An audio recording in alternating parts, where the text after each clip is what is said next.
Think and grow rich, विचार करा आणि श्रीमंत व्हा, बाय नेपोलियन हिल. प्रकरण 6. कल्पनाशक्ती, मनाची कार्यशाळा. संपत्ती मिळवण्याची 5वी पायरी.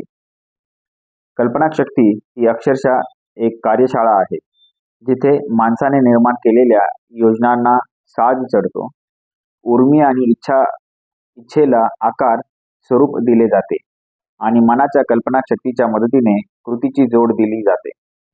असं म्हणतात की माणूस जे काही कल्पेल ते निर्माण करू शकतो. सर्व संस्कृतीच्या पर्वामधील सध्याचे पर्व हे कल्पनाशक्तीच्या विकासाला अत्यंत अनुकूल आहे, कारण हा काळ जलद बदलाचा आहे. कल्पनाशक्ती वाढेल अशी प्रेरणा प्रत्येक दिशेने आहे. मानव वंशाच्या पूर्ण इतिहासापेक्षा गेल्या 50 वर्षात कल्पनाशक्तीच्या मदतीने माणसाने नैसर्गिक शक्ती शोधली आहेत, त्यांना कामाला लावले आहे.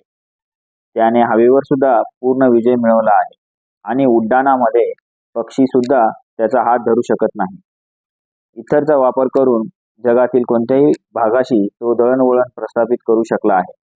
लाखो मैल दूर असलेल्या सूर्याचे त्याचे विश्लेषण आणि वजन केले आहे आणि कल्पनाशक्तीच्या साहाय्याने सूर्याचे घटकही ठरवले आहेत. मानवाचा स्वतःचा मेंदू हा विचार कंपने स्वीकारण्याचा आणि प्रसारित करण्याचे ठिकाण आहे, याचा शोध त्याने लावला आहे आणि तो आता या शोधाचा व्यवहार्य उपयोग कसा करायचा हे शिकवत आहे. त्याने चलन शक्तीचा वेग इतका वाढला आहे की तो आता ताशी 300 मैलाहून अधिक वेगाने प्रवास करू शकेल. अशी वेळ लवकरच येईल की माणूस न्यूयॉर्कमध्ये नाश्ता करेल आणि सॅन फ्रान्सिस्कोमध्ये जेवेल. नीट पाहिले असता माणसाची एकमेव मर्यादा आहे त्याच्या कल्पनाशक्तीच्या विकास आणि वापरात. तो अजून कल्पनाशक्ती वापराच्या उच्चतम बिंदूपर्यंत पोहोचलेला नाही. त्याला एवढा शोध लागला आहे की त्याच्याकडे कल्पनाशक्ती आहे आणि त्याने तिचा वापर अत्यंत प्राथमिक पद्धतीने सुरू केला आहे. कल्पनाशक्तीचे 2 प्रकार. कल्पनाशक्ती 2 प्रकारे काम करते. एक आहे कृत्रिम कल्पनाशक्ती आणि दुसरी आहे सृजनशील कल्पनाशक्ती. कृत्रिम कल्पनाशक्ती याद्वारे एखादा माणूस जुन्या कल्पना किंवा योजना नवीन प्रकारे संयोजित करू शकतो. ही शक्ती निर्माण काहीच करत नाही. तिच्याकडे दिल्या गेलेल्या अनुभव, शिक्षण आणि निरीक्षणाद्वारे ती काम करते. संशोधकाकडून ही सर्वात अधिक वापरली जाते. त्याला अपवाद जेव्हा तो या कृत्रिम कल्पनाशक्तीद्वारे समस्या सोडवू शकत नाही आणि सृजनशील कल्पनाशक्तीला आव्हान करतो. हा सृजनशील कल्पनाशक्ती याद्वारे माणसाच्या मर्यादित बुद्धीचा त्या अमर्यादित बुद्धीशी थेट संपर्क होतो. या शक्तीद्वारे अनंत प्रेरणा आणि स्फूर्ती मिळतात. या शक्तीद्वारे सर्व प्राथमिक किंवा नवीन कल्पना माणसाकडे सुपूर्द केलेल्या जातात. या शक्तीद्वारे दुसऱ्याच्या मनातील विचार कंपने स्वीकारता येतात. याद्वारेच एक माणूस इतरांच्या सुप्त मनाशी संवाद साधू शकतो. पुढील पानामध्ये वर्णन केल्याप्रमाणे सृजनशील कल्पनाशक्ती आपोआप काम करते. ती केवळ तेव्हाच काम करते जेव्हा जागृत मन कमालीच्या जलद वेगाने कंपन पावत असते. उदाहरणार्थ, जेव्हा मन तीव्र इच्छेने प्रेरित झालेले असते. वर उल्लेखलेल्या स्रोतांमध्ये कंपनांमधून सृजनशील कल्पनाशक्ती अधिक सावध, अधिक ग्रहणशील होते, ते तिच्या विकास आणि वापराच्या प्रमाणात. हे विधान महत्त्वाचे आहे. पुढे जाण्याआधी त्याच्यावर विचार करा. ही तत्त्वे आचरणात आणताना हे ध्यानात ठेवा की इच्छेचे रूपांतर पैशात करण्याची गोष्ट एका विधानात सांगितली जाऊ शकत नाही. गोष्ट तेव्हाच पूर्ण होईल जेव्हा तुम्ही सर्व तत्त्वे आत्मसात कराल, रिचवाल आणि वापरायला लागाल. बिझनेस, उद्योग, अर्थकारण या क्षेत्रातील अग्रगण्य आणि महान कलाकार, वादक, कवी, लेखक महान झाले कारण त्यांनी सृजनशील कल्पनाशक्ती विकसित केली. ज्याप्रमाणे कोणत्याही स्नायू अथवा अवयव त्याच्या वापराने अधिक विकसित होतो, तसेच कृत्रिम आणि सृजनशील दोन्ही कल्पनाशक्ती वापरामुळे अधिक जागृत होतात. इच्छा हा केवळ एक विचार आहे, उर्मी आहे. ती अंधुक आणि क्षणिक असते. ती अमूर्त असते आणि तिला जोवर तिच्या शरीर रूपात बदलले जात नाही तोवर तिला काही किंमत नसते. कृत्रिम कल्पनाशक्ती अधिक वेळा वापरली जाईल तरी इच्छेच्या उर्मीचे रूपांतर वास्तवातील पैशात करण्यासाठी तुम्हाला एक गोष्ट ध्यानात ठेवली पाहिजे की सृजनशील कल्पनाशक्तीचाही वापर करावा लागेल. अशा परिस्थितीचाही सामना तुम्हाला करावा लागू शकतो. कृतिशैलीमुळे तुमच्या कल्पनाशक्ती दुबळी झालेली असू शकते. वापराद्वारे तिच्यात पुन्हा चेतना आणून तिला सजग केले जाऊ शकते. मी मरत नाही पण वापर न केल्यामुळे निश्चल झाली असू शकते. सध्या तुमचे लक्ष कृत्रिम कल्पनाशक्ती विकसित करण्यावर केंद्रित करा, कारण या शक्तीचा वापर तुम्ही इच्छेचे रूपांतर पैशात करताना अधिक वेळा करणार आहात. अदृश्य इच्छेच्या उर्मीचे रूपांतर वास्तवातील पैशात करण्यासाठी योजनेचे अथवा योजनांची आवश्यकता असते. या योजना कल्पनाशक्तीच्या साहाय्याने केल्या पाहिजेत आणि प्रामुख्याने कृत्रिम कल्पनाशक्तीने. संपूर्ण पुस्तक वाचून झाल्यावर या प्रकरणाकडे पुन्हा या आणि इच्छेचे रूपांतर पैशात करण्यासाठी ताबडतोब योजनांची आखणी करायला लागा. बहुतेक सर्व प्रकरणात योजना बनवण्यासाठी सविस्तर सूचना दिल्या आहेत. तुमच्या गरजांना अनुरूप सूचनांचे पालन करा आणि जर तुम्ही आधी लिहिलेली नसेल तर योजना लिहून काढा. तुम्ही हे केलेल्या क्षणी अदृश्य इच्छेला तुम्ही निश्चित स्वरूप दिलेले असेल. आधीचे वाक्य पुन्हा एकदा वाचा, मोठ्याने आणि धीम्या गतीने वाचा आणि हे करत असताना लक्षात ठेवा की ज्या क्षणी तुम्ही इच्छेचे विधान लिहून काढाल आणि ती फलद्रूप होण्यासाठी योजना आखाल, त्या क्षणी तुम्ही पहिली पायरी पार केली असेल. ती तुमच्या विचाराला शारीर रूप देण्यास मदत करेल. तुम्ही ज्या पृथ्वीवर राहतात त्यात तुम्ही स्वतः आणि प्रत्येक गोष्ट उत्क्रांतीचा परिणाम आहे. या उत्क्रांतीद्वारे प्रत्येक जड वस्तूचे सूक्ष्म कण एका विशिष्ट प्रकारे नीट रचले आहे. शिवाय आणि हे विधान खूपच महत्त्वाचे आहे, ही पृथ्वी तुमच्या शरीरातील करोडो पेशींपैकी प्रत्येक पेशी आणि जड वस्तूचा प्रत्येक अणू याची सुरुवात न दिसणाऱ्या ऊर्जेच्या स्वरूपात झाली. इच्छा ही विचारांची उर्मी आहे. विचारांची उर्मी हे ऊर्जेचे स्वरूप असते. पैसे मिळवण्यासाठी जेव्हा तुम्ही विचाराच्या उर्मीने इच्छेने सुरुवात करता तेव्हा तुम्हीही पृथ्वीच्या निर्मितीसाठी आणि शरीर व मेंदू ज्यामध्ये विचाराच्या उर्मी कार्यात असतात त्यासह विश्वातील प्रत्येक वस्तू बनवण्यासाठी निसर्गाने जे वापरले तेच वापरत असतात. विज्ञानाला जितके निश्चित समजले आहे त्यानुसार संपूर्ण विश्व फक्त दोन गोष्टींनी बनले आहे, जड वस्तू आणि ऊर्जा. या दोन गोष्टीच्या संयोगाने स्वर्गात विरहत असणाऱ्या सर्वात मोठ्या ताऱ्यापासून ते खुद मानवापर्यंत माणसाला समजलेली प्रत्येक वस्तू बनली आहे. निसर्गाच्या पद्धतीने तुम्हाला फायदा करून घेण्याचा प्रयत्न करायचा आहे. इच्छेचे रूपांतर शरीर रूपातील पैशात करण्यासाठी तुम्ही प्रामाणिकपणे आणि मनापासून अशी आम्हाला आशा आहे. आता निसर्गाच्या नियमांशी जुळवून घेण्याचा प्रयत्न करत आहात. तुम्ही ते करू शकता. हे आधी करण्यात आले आहे. अपरिवर्तनीय अशा नियमांच्या साहाय्याने तुम्ही संपत्ती मिळवू शकता. पण प्रथम तुम्हाला या नियमांची ओळख व्हायला हवी आणि तुम्ही ते वापरायला शिकायला हवे. सतत सराव करून आणि या तत्वाचा सर्व बाजूंनी अभ्यास करून प्रत्येक मोठी संपत्ती कशी मिळाली याचे गुपित लेखक उघड करू इच्छितो. पुढील वाक्य चमत्कारिक आणि विरोधाभासी वाटेल, पण हे गुपित नाही. आपण ज्या पृथ्वीवर राहतो तिथे आपल्या दृष्टीस पडणारे तारे, आपल्या भोवतीचे ग्रह, गवताचे प्रत्येक पाती आणि आपल्या नजरेस येणारी कोणत्याही स्वरूपाचा जीव, या सर्वांवर निसर्गाचे स्वतः त्याची जाहिरात केली आहे. जीवशास्त्रातून आत्ता ती ओळ वाचणारा माणूस सुईच्या टोकावरही हरवून जाईल इतक्या सूक्ष्म पेशींमधून निर्माण करण्यातून निसर्गीय गुपिताची जाहिरात करत असतो.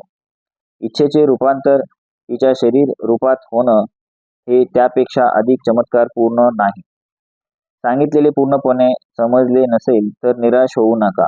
मनाचा अभ्यास खूप काळ केलेले विद्यार्थी तुम्ही नसाल, तर हे प्रकरण एकदा वाचून तुम्हाला समजण्याची अपेक्षा करता येणार नाही. पण काही काळानंतर तुम्ही प्रगती कराल. पुढे सांगितलेली तत्त्वे कल्पनाशक्तीचे आकलन होण्याचा मार्ग खुला करतील. हे तत्वज्ञान प्रथम वाचल यावर जे समजले आहे ते आता जिरवा. मग जसे पुन्हा वाचाल आणि अभ्यास कराल तेव्हा तुम्हाला जाणवेल की ते स्पष्ट होणारे आणि तुमच्या आकलनाची व्याप्ती वाढवणारे काहीतरी घडले आहे. सर्वात महत्त्वाचे म्हणजे जोपर्यंत तुम्ही निदान 3 वेळा हे पुस्तक वाचत नाही तोपर्यंत या तत्वाचा अभ्यास करणे थांबवू नका. कारण मग त्यानंतर तुम्हाला थांबवावेसे वाटणार नाही. कल्पनाशक्तीचा वास्तवात उपयोग कसा करायचा? कल्पना या सर्व संपत्तीचा आरंभबिंदू असतात. कल्पना म्हणजे कल्पनाशक्तीचा परिपाक असतो. प्रचंड संपत्ती मिळवून देणाऱ्या काही सुपरिचित कल्पना आपण पाहू. संपत्ती मिळवण्यासाठी कल्पनाशक्ती वापरण्याच्या पद्धतीची निश्चित माहिती या उदाहरणातून मिळेल अशी आशा आहे. जादुई किटली. 50 वर्षापूर्वी गावातला एक डॉक्टर शहरात आला. त्याने घोडा बांधला. शांतपणे मागच्या दाराने औषधाच्या दुकानात गेला आणि तिथल्या तरुण कारकुनाशी घासाघीस करू लागला. त्याच्या या कृतीने अनेक लोकांच्या नशिबी प्रचंड संपत्ती येणे झाले.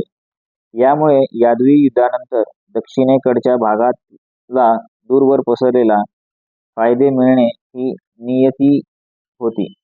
काउंटरच्या मागे तासापेक्षा जास्त वेळ डॉक्टर आणि कारकून हळू आवाजात बोलत होते. त्यानंतर डॉक्टर निघून गेला. त्याने बग्गीतून एक मोठी जुन्या पद्धतीची किटली आणि मोठे लाकडी वल्हे किटलीतील वस्तू ढवळण्यासाठी वापरले जाणारे आणले आणि दुकानाच्या मागे ठेवले. कारकुनाने किटलीचे निरीक्षण केले. आपल्या खिशात हात घालून त्याने नोटांचे बंडल काढून डॉक्टरांच्या हातात दिले. ते बरोबर $500 होते. कारकुनांची संपूर्ण बचत. डॉक्टरने एक गुपित सूत्र लिहिलेला छोटासा कागद त्यांच्या हाती दिला. त्या कागदावर लिहिलेले शब्द जणू राजासाठीच्या खंडणी इतक्या मोलाचे होते, पण डॉक्टरासाठी नाही. किटली उकळणे सुरू व्हावे यासाठी ते जादुई शब्द होते.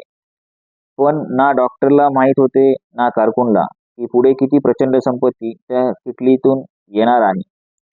वृद्ध डॉक्टर आपली जुनी वस्तू $500 विकली गेल्याच्या आनंदात होता.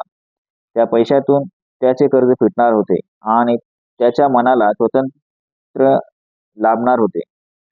एका कागदाच्या तुकड्यावर आणि किटलीवर सारी आयुष्याची बचत पणाला लावून कारकुनने मोठा धोका पत्करला होता.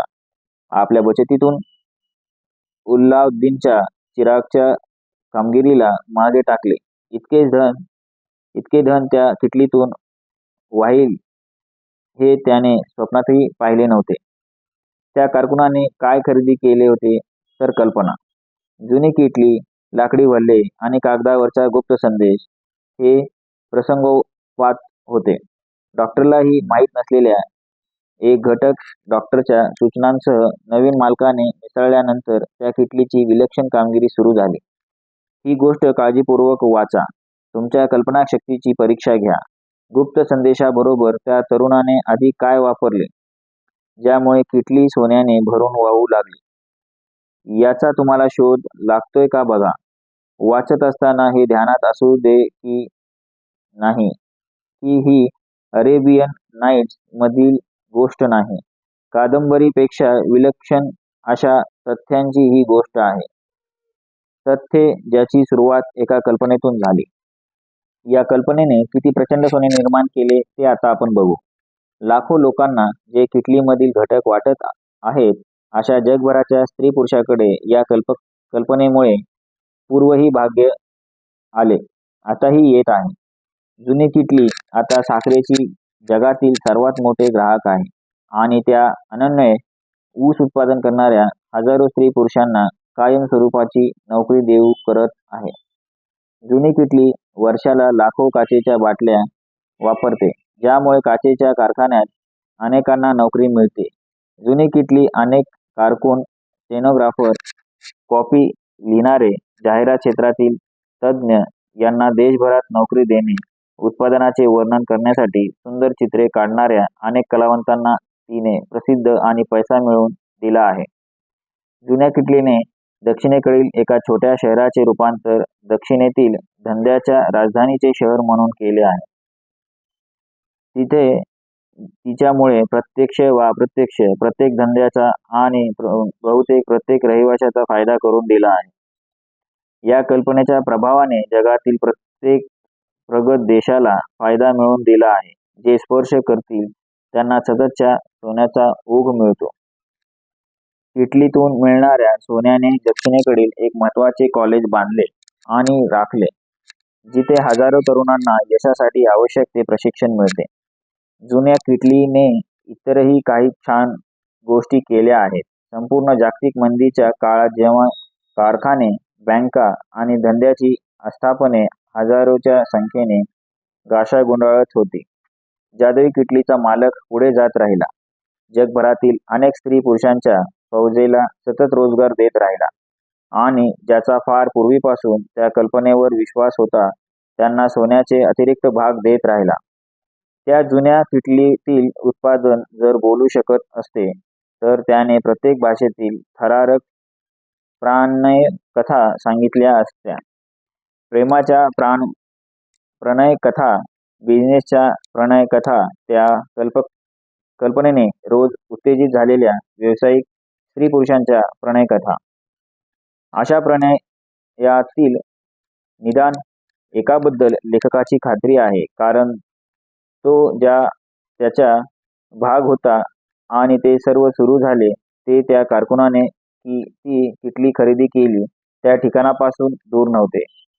इथेच लेखकाला त्याची पत्नी भेटली आणि तिनेच प्रथम त्याला जादुई किटलीबद्दल सांगितले. त्या किटलीतून बनलेला पदार्थ ते पीत होते. जेव्हा तिला त्याने चांगल्यासाठी किंवा वाईटासाठी स्वतःला स्वीकारण्याबद्दल विचारले, त्या जादुई किटलीतील ते जगप्रसिद्ध द्रव्य तुम्हाला आता माहीत झाले असेलच. लेखकाने हे कबूल केलेच पाहिजे की त्या द्रव्याच्या माहेरघराने त्याला पत्नी दिलीच. शिवाय त्या नशा नसूनही ते द्रव्य त्याला विचारण्यासाठी उत्तेजित करते. त्यामुळे मनाला ताजेतवाने वाटते, ज्याची लेखकाला काम उत्तम होण्यासाठी गरज असते. तुम्ही कोणीही असा, कुठेही राहता असा, तुमचा व्यवसाय काहीही असतो. भविष्यात जेव्हा तुम्ही कोका कोला ही अक्षरे वाचाल तेव्हा लक्षात ठेवा की त्या विराट संपत्तीचे साम्राज्य आणि प्रभाव एका कल्पनेतून निर्माण झाला आणि त्या कारकुनाने असा कॅलेंडरने गुप्त सूत्राबरोबर मिसळलेला रहस्यमय घटक होता. कल्पनाशक्ती. क्षणभर थांबा आणि याचा विचार करा आणि हेही ध्यानात ठेवा की या पुस्तकात वर्णन केलेल्या संपत्तीच्या 13 पायऱ्या हे माध्यम होते ज्याद्वारे प्रत्येक शहरात, गावात, खेड्यात आणि जगभराच्या नाक्यावर कोका कोलाचा प्रभाव पसरला. जगभराची तहान शमवणाऱ्या कोका कोलाच्या कौतुकास्पद कल्पनेसारखेच तुमच्या कोणत्याही कल्पनेत ते रेकॉर्ड तोडणारे काही असण्याची शक्यता असते. खरोखरच विचार या बाबी असतात आणि त्याच्या संचाराची व्याप्ती खुद्द जग असते. माझ्याकडे $10 लाख असतील तर मी काय करेन? इच्छा आहे तिथे मार्ग आहे. या जुन्या म्हणीची सत्यता कथा पटवते. ही कथा माझे लाडके शिक्षक आणि धर्मोपदेशक स्वर्गीय फ्रँक डब्ल्यू. गॉन्साल्वस यांनी सांगितली होती. दक्षिण शिकागोतील स्कॉट यार्ड भागात त्यांनी धर्मोपदेशक म्हणून सुरुवात केली होती. डॉक्टर गॉन्साल्वस जेव्हा कॉलेजला जात होते तेव्हा आपल्या शिक्षण व्यवस्थेतील अनेक दोष त्यांच्या नजरेस आले. त्यांना विश्वास होता की ते जर कॉलेज प्रमुख झाले तर हे दोष ते सुधारू शकतात. त्यांची तीव्र इच्छा होती अशा एखाद्या शैक्षणिक संस्थेचे प्रमुख बनण्याची, जिथे तरुण मुलींना करता करता शिक्षण मिळेल. जुन्या पारंपरिक शिक्षणाचा अडसर न ठेवता त्यांच्या कल्पना पूर्णत्वाला नेण्यासाठी त्यांनी एका नवीन कॉलेजची जुळवाजुळव करायचे ठरवले. तो प्रकल्प पूर्ण करण्यासाठी त्यांना $10 लाख ची गरज होती. इतकी मोठी रक्कम त्यांना कुठून मिळणार होती? हाच प्रश्न त्या तरुण महत्वाकांक्षी धर्मोपदेशकाच्या डोक्यात भुंगा घालत होता. पण त्याची काही प्रगती होईना. रोज रात्री झोपताना ते याचा विचार करायचे आणि सकाळी उठल्यावर पुन्हा तोच विचार. जिथे जातील तिथे हा विचार सोबत. ते पुन्हा पुन्हा तो विचार इतक्यांदा डोक्यात घोळवत होते की त्याचे मन त्याने व्यापून गेले. $10,00,000 ही खूप मोठी रक्कम आहे, ते त्याच्या लक्षात आले. पण हे सत्यही त्यांनी लक्षात घेतले की आपण आपल्याला मनात ठरवू तीच काय ती मर्यादा असते. आयुष्यात यशस्वी झालेल्या सर्वांना जसे कळते तसे तत्वज्ञ आणि धर्मोपदेशक असलेले डॉक्टर गॉन्झालस यांनाही कळेल की ध्येयाची निश्चितता हा प्रारंभ बिंदू असतो, जेथून प्रत्येकाने सुरुवात करायची असते. तुमची ध्येयपूर्ती व्हावी अशी दगदगती इच्छा असली, ध्येयाची निश्चितता, चैतन्य, उत्साह आणि शक्ती याची जबाबदारी घेते. त्यांना हे सर्व माहीत होते, तरीही त्यांना $10,00,000 कुठून आणि कसे आणायचे हे कळत नव्हते. माझी कल्पना चांगली आहे, पण मी तिचं काही करू शकत नाही, कारण मी आवश्यक ते $10,00,000 आणू शकत नाही, असे म्हणत हे सर्व विसरून सोडून देणे हे साहजिकपणे झाले आहे. बहुसंख्य लोक हेच बोलले असते, पण डॉक्टर गॉन्झालस असे म्हणाले नाहीत. ते काय म्हणाले आणि त्यांनी काय केले हे इतके महत्त्वाचे आहे की मी त्यांची ओळख करून देतो आणि त्यांनाच बोलू दे. एका शनिवारी दुपारी मी माझ्या खोलीत बसून माझी योजना अंमलात आणण्यासाठी पैसे कसे उभे करता येईल याचा विचार करत होतो. जवळजवळ 2 वर्ष मी विचार करत होतो, पण विचार करण्याखेरीज मी काहीच केले नव्हते. आता वेळ कृतीची होती. मी तिथे निश्चय केला की मी आवश्यक ते $10,00,000 एका आठवड्यात उभे करेन. कसे? मला त्याची फिकीर नव्हती. महत्त्वाची गोष्ट होती विशिष्ट काळात पैसे आणण्याचा निर्णय. आणि मला तुम्हाला हे सांगायचे आहे की ज्या क्षणी मी विशिष्ट वेळेत पैसे मिळवण्याचा निर्णय घेतला, त्या क्षणी मला पूर्वी कधीही न अनुभवलेली अशी एक विलक्षण आश्वासक भावना स्पर्शून गेली.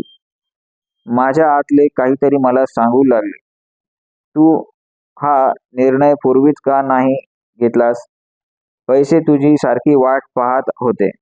मग गोष्टी पटापट घडू लागल्या. मी वर्तमानपत्रांना बोलावले आणि घोषणा केली की मी दुसरे दिवशी एक प्रवचन देणार आहे, ज्याचे शीर्षक आहे माझ्याकडे $10,00,000 असेल तर मी काय करेन. मी त्या प्रवचनावर काम करायला लगेच सुरुवात केली, पण मोकळेपणाने सांगतो की ते काम कठीण नव्हते, कारण मी ते जवळजवळ 2 वर्ष करत आलो होतो. त्यामागचं तत्व माझा भागच बनलं होतं. मध्यरात्री पूर्वीच माझे लिहून झाले. मी झोपी गेलो ते एका आत्मविश्वासाच्या भावनेने, कारण मला माझ्या हातात $10,00,000 असलेले दिसत होते. दुसऱ्या दिवशी मी लवकर उठलो, बाथरूममध्ये गेलो, ते प्रवचन वाचले आणि गुडघ्यावर बसून प्रार्थना केली की माझे प्रवचन अशा कोणाच्या तरी कानी पडावे जो आवश्यक ते पैसे पुरवेल. मी प्रार्थना करत असताना माझ्या मनात कुठेतरी विश्वास होता की पैसे मिळणार आहेत. माझ्या उत्तेजित अवस्थेत मी लिहिलेले प्रवचन न घेता बाहेर पडलो आणि चर्चमध्ये प्रवचनाच्या जागी पोहोचल्यानंतरच ते माझ्या लक्षात आले. पुन्हा मागे परतण्यासाठी उशीर झाला होता आणि परतलो नाही ते चांगलेच झाले. त्याऐवजी मला आवश्यक ते सर्व माझ्या सुप्त मनाने पुरवले. मी प्रवचन द्यायला सुरुवात करताना माझे डोळे बंद केले आणि माझ्या स्वप्नांबद्दल भरभरून बोललो. मी केवळ समोरच्या प्रेक्षकांना सांगत नव्हतो, तर चक्क देवालाही सांगत होतो. माझ्या हातात $10,00,000 आले तर मी काय करेन ते मी सांगितले. जिथे तरुण लोक खरोखर काम करता करता शिकतील आणि स्वतःला विकसित करतील अशी एक महान शैक्षणिक संस्था उभारण्याची योजना मी सांगितली. जेव्हा माझे बोलणे संपवून मी खाली बसलो, तेव्हा एक माणूस शांतपणे त्याच्या खुर्चीतून उठला आणि माझ्या दिशेने येऊ लागला. तो जवळ आला, त्याने हात पुढे केला आणि म्हणाला, रेव्हरंड, मला तुमचे प्रवचन आवडले आवडले. $10 लाख मिळाले तर तुम्हाला जे करायचे आहे असे सांगितले ते सगळे तुम्ही करू शकाल असे मला वाटते. तुमच्यावर आणि तुमच्या प्रवचनावर माझा विश्वास आहे. हे सिद्ध करण्यासाठी मी तुम्हाला $10 लाख देईल. तर जर तुम्ही उद्या सकाळी माझ्या ऑफिसमध्ये आलात तर माझे नाव फिलिप डी आर्मर आहे. तरुण गॉन्साल्व्स मी आर्मरच्या ऑफिसमध्ये गेले आणि त्यांना $10 लाख मिळाले. त्या पैशाने त्यांनी आर्मर इन्स्टिट्यूट ऑफ टेक्नॉलॉजी स्थापन केली.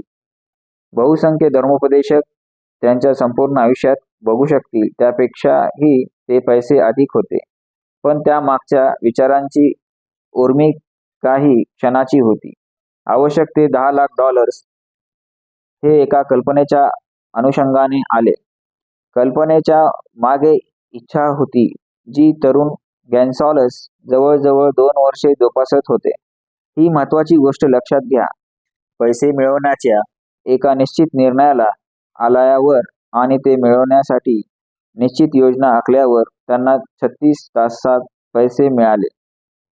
गॉन्साल्व्स यांचे $10 लाख बद्दलचे अस्पष्ट विचार आणि ते मिळण्याची दुबळी आशा काही नवीन किंवा अद्वितीय नव्हती. त्यांच्याही आधीचे आणि त्यानंतरच्या लोकांनाही असे वाटू गेले आहे. मात्र जेव्हा त्यांनी ती अस्पष्टता मागे टाकून त्या अविस्मरणीय शनिवारी जेव्हा निश्चयपूर्वक म्हटले, मी ते पैसे एका आठवड्यात मिळवीन, तेव्हा त्यांनी घेतलेल्या निर्णयात काहीतरी वेगळे आणि असामान्य होते. ज्या माणसाला नक्की काय हवे आहे ते माहीत असेल आणि त्याचा तेच मिळवण्याचा निश्चित असेल तर देव त्या माणसाच्या बाजूने स्वतःला झोकून देतो. शिवाय डॉक्टर गॉन्साल्व्स यांनी ज्या तत्त्वाद्वारे त्यांचे $10 लाख मिळवले ते तत्त्व अजूनही आहेच. ते तुमच्यासाठी उपलब्ध आहे. तरुण गॉन्साल्व्स यांनी हा जो वैश्विक नियम वापरून यश मिळवले तोच नियम आजही लागू आहे. ते पुस्तक पायरी पायरीने या महान नियमांचे 13 घटक वर्णन करते आणि ते कसे वापरत आणावेत याबद्दल सूचना देते. आशा कॅलेंडर आणि डॉक्टर फ्रँक गॉन्साल्व्स याच्यात एक सामान्य वैशिष्ट्य होते हे लक्षात घ्या. दोघांना हे विलक्षण सत्य माहीत होते की निश्चित उद्दिष्टाचे बळ आणि निश्चित योजनांद्वारे कल्पनेचे रूपांतर पैशात होऊ शकते. जर तुम्ही हे मानणाऱ्यांपैकी असाल की केवळ कठोर मेहनत आणि प्रामाणिकपणा यांमुळे संपत्ती येते तर तो विचार काढून टाका. ते खरे नाही. संपत्ती जेव्हा मोठ्या प्रमाणात येते तेव्हा ती कधीच कठोर मेहनतीचे फळ नसते. जर संपत्ती आलीच तर ती निश्चित मागण्यामुळे आणि निश्चित तत्त्वांच्या अनुसराने येते आणि नशीब किंवा योगायोगाने नाही. सर्वसाधारणपणे सांगायचे तर कल्पना ही विचारांची उर्मी आहे जी कल्पनाशक्तीला आव्हान करून कृती करण्यास उद्युक्त करते. उत्तम विक्रेते जाणतात की जिथे माल विकला जात नाही तिथे कल्पना विकता येतात. सर्वसामान्य विक्रेत्यांना हे माहीत नसते आणि म्हणूनच ते सर्वसामान्य असतात. एक निकेलला विकली जाणाऱ्या पुस्तकाच्या प्रकाशकाला असा शोध लागला की जो इतर प्रकाशकांना सर्वसाधारणपणे मोलाचा ठरावा. त्याच्या लक्षात आले की खूप लोक आतील साहित्यापेक्षा शीर्षक बघून पुस्तक विकत घेतात. एका विक्री होत नसलेल्या पुस्तकाचे केवळ नाव बदलल्याने त्या पुस्तकाच्या विक्रीने 10 लाख प्रतीची उडी घेतली. पुस्तक आतून बदलले नव्हते. त्याने केवळ शीर्षक असलेले पुस्तकाचे ते मुखपृष्ठ काढून त्या जागी विक्रीयोग्य शीर्षकासह नवीन मुखपृष्ठ केले. ही सर्वात सोपी वाटेल अशी कल्पना होती. ती कल्पनाशक्ती होती. कल्पनेला ठराविक किंमत नसते. कल्पनेचा निर्माता स्वतः किंमत ठरवतो आणि जर तो चतुर असेल तर ती त्याला मिळते. चित्रपट उद्योगाने अनेकांना करोडपती बनवले. त्यातले अनेक जण असे होते जे कल्पना निर्मित करू शकत नव्हते, पण त्यांच्याकडे कल्पना ओळखू शकणाऱ्यांची कल्पनाशक्ती होती. नवीन असलेल्या आणि कल्पनाशक्ती असलेल्या माणसांनी अजून गर्दी न केलेल्या रेडिओच्या धंद्यातून अनेक करोडपती पुढे निघतील.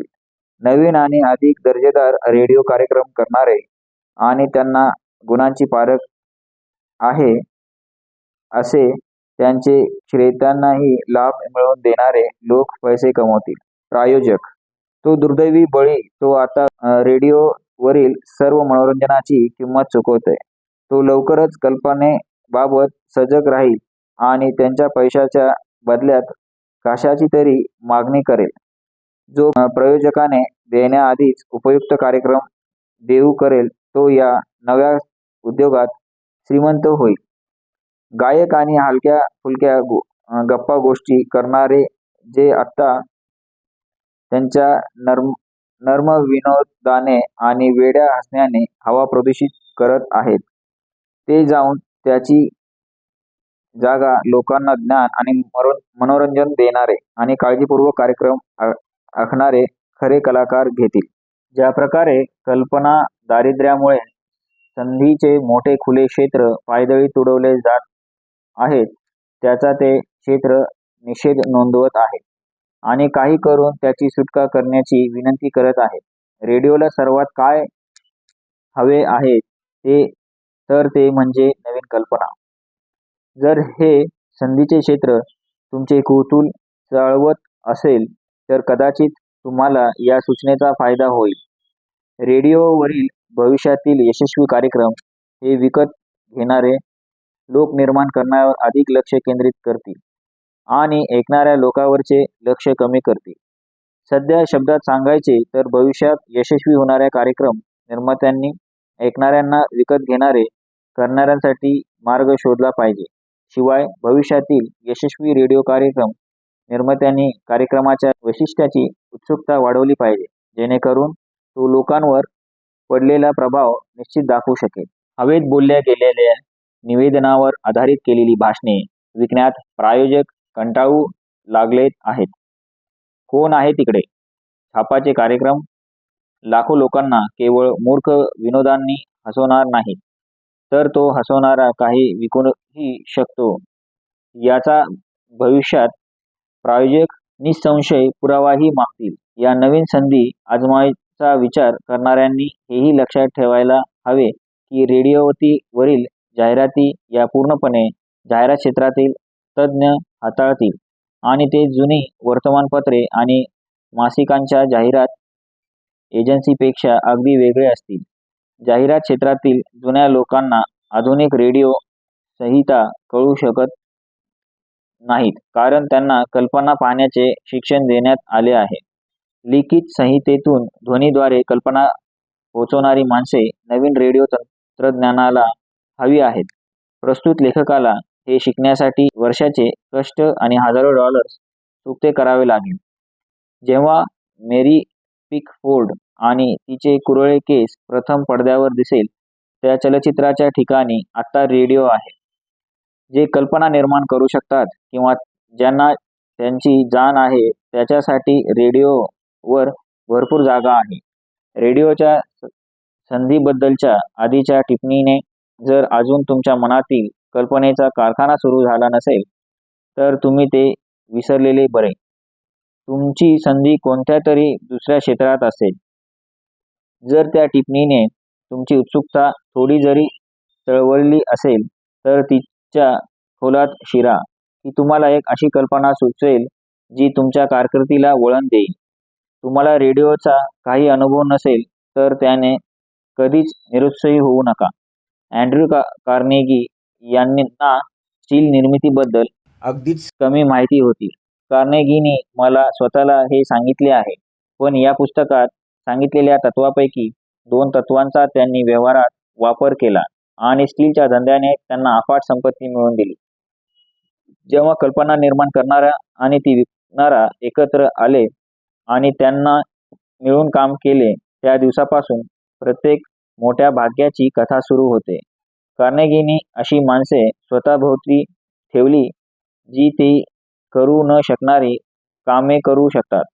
कल्पना निर्माण करणारी माणसे त्या कल्पना वास्तवात आणणारी माणसे त्यांनी स्वतःला आणि इतरांना प्रचंड श्रीमंत केले. लाखो लोक अनुकूल वेळेच्या आशेवर आयुष्य काढतात. कदाचित अशी वेळ एखादी संधी देईलही, पण सर्वात सुरक्षित नियोजन म्हणजे नशिबावर अवलंबून न राहणे. एका अनुकूल वेळेने मला माझ्या आयुष्यातील सर्वात मोठी संधी दिली, पण तिचे संपत्तीत रूपांतर होण्यासाठी 25 वर्षाचे निश्चयपूर्वक प्रयत्न त्यासाठी द्यावे लागेल. माझ्या आयुष्यातील वेळ म्हणजे माझ्या भाग्याने झालेली अँड्र्यू कार्नेगी यांची भेट आणि त्यांचे मिळालेले सहकार्य. त्यावेळी कार्नेगी यांनी माझ्या डोक्यात कल्पना घातली ती यशाच्या तत्वाची, आणखीन अशा प्रकारे करणे जेणेकरून तिचे यशाचे तत्वज्ञान बनेल. 25 वर्षाच्या संशोधनाने लागलेल्या शोधाने हजारो लोकांचा फायदा झाला आणि त्या तत्वज्ञानाच्या अनुसराने अनेक भाग्ये उजळली. सुरुवात साधी होती. कोणीही विकसित करू शकले असते अशी ती एक कल्पना होती. कार्नेगीमुळे अनुकूल संधी मिळाली, पण निश्चय, उद्दिष्टांची स्पष्टता आणि ध्येय प्राप्ती जाण्याच्या इच्छेचे आणि 25 वर्षाच्या सतत प्रयत्नांचे काय? ती साधीसुधी इच्छा नव्हती. निराशा, उन्मेद, तात्पुरता पराभव, टीका आणि वेळ वाया घालवतो आहेच याची सतत आठवण, या सर्वांना ती पुरून ओढली. ती दगदगती इच्छा होती, मन व्यापून टाकणारी. जेव्हा मी कार्नेगींनी माझ्या डोक्यात त्या कल्पनेचे बी पेरले, तेव्हा ते जिवंत राहण्यासाठी त्याला गोंजारले गेले. हळूहळू कल्पना तिच्या स्वतःच्या सामर्थ्याने महाकाय झाली आणि तीच माझी सारथी बनली. कल्पना तशाच असतात. प्रथम तुम्ही त्यांना कृती आणि मार्गदर्शन करायचे असते आणि मग त्या त्यांच्या सामर्थ्याने वाढवतात आणि सर्व विरोध मोडून काढतात. कल्पना अदृश्य शक्ती असतात, पण त्या मेंदूने त्यांना जन्म दिला असतो त्यापेक्षा अधिक सामर्थ्य असते. जो मेंदू त्यांना निर्माण करतो तो नाश पावला तरी त्यांच्यात जगण्याचे सामर्थ्य असते.